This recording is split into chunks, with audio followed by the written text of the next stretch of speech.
There, so today we have another review. This is a beer from Cigar City. This is Theoretical Jam. This is their newest SKU or brand. Um, the Cosmic Wave was the last one. It's sort of a Belgian Gold Strong Ale, but really a little bit amber. And so this is their wheat beer, 6%. By the way, I got a new camera. Check it out. New phone, blah, blah. Ideally, all the reviews going forward will be with this one. Is a Google Pixel 7a. So mic is going to be still the same. You let me know if you need to change it. Cheers. But let's check this beer out. It's a 6% brewed with El Dorado, Cashmere, and Barbe Rouge, which is a relative new hop from what I understand. So check it out. Beer comes in a wonderful kind of like hazy, looks like hazy IPA, medium gold color, aroma. Yeah, fruity, super fruity. So I didn't go on the website, but they say distinct strawberry acidity and lingering red grapefruit zest. So I can only imagine that those fruits are actually in here because the aromas of this beer are not hoppy. They are not hop derived. Yeah, these aromas are fruit derived. So very jammy, very fruity. And then they also call berry jam on toast. Cheers.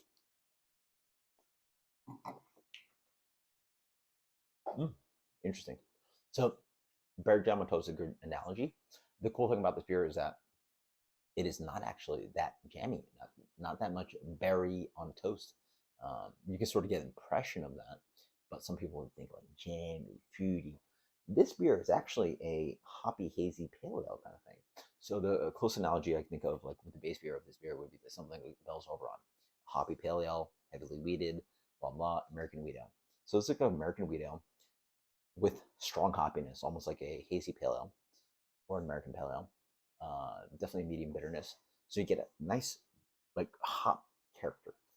That's the immediate thing about the beer.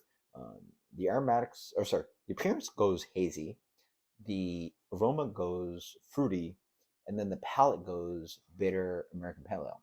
So you get all that complexity, and then the palate, it does it all, right?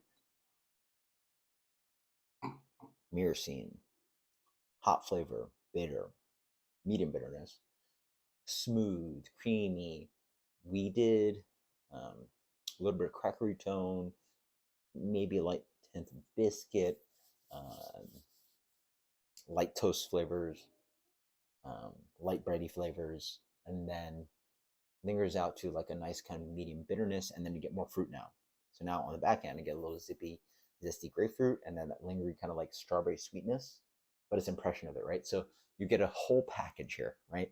You get the look, one thing, hazy, then the aroma goes fruity, then the palate goes all three: hazy pale ale, American hoppy pale ale, fruit beer. It does it all that. So the complexity here is very fun. It's one of these beers that you get 6%, you can crush, not think about, and just enjoy it. And then if you want to think about it, you're going to have a lot of enjoyment just crushing through the little flavors. You know, you want to system it out, little flavors. And that's what I try to do for guys, like sort of dissect a beer. And there's a lot of dissecting with this beer. So it's fun. Mm. Now as it warms up, it tastes a little bit of alcohol at 6%, but it's pretty quite nice. Nice beer, very drinkable. Um, it's a fun beer. Yeah. What do I think about it? It is a little dangerous at 6. You know, for me, like these days, I'm thinking about crushing 4%, 5%. You know, you can drink 1.5 instead of you can drink 1.5 at 4% versus one of these, right? Like sort of math works that way. Um, so I wish the impression, but again, you don't get this much impression unless you're at 6%. So, all right. So, complexity is there. I'm gonna give it a solid 91. No, I'm gonna go higher. 93. I just think the complexity here just makes it the repeatability for me. I'm probably not gonna go crazy for this one, but the impression is great. It just has complexity and impression. It just aromatically impression, but then the complexity is great. Like just so much going on. So, 93. Cheers. Let me know what you think about the new content with the new camera, and then I'm on this mic that you guys voted for. Cheers later.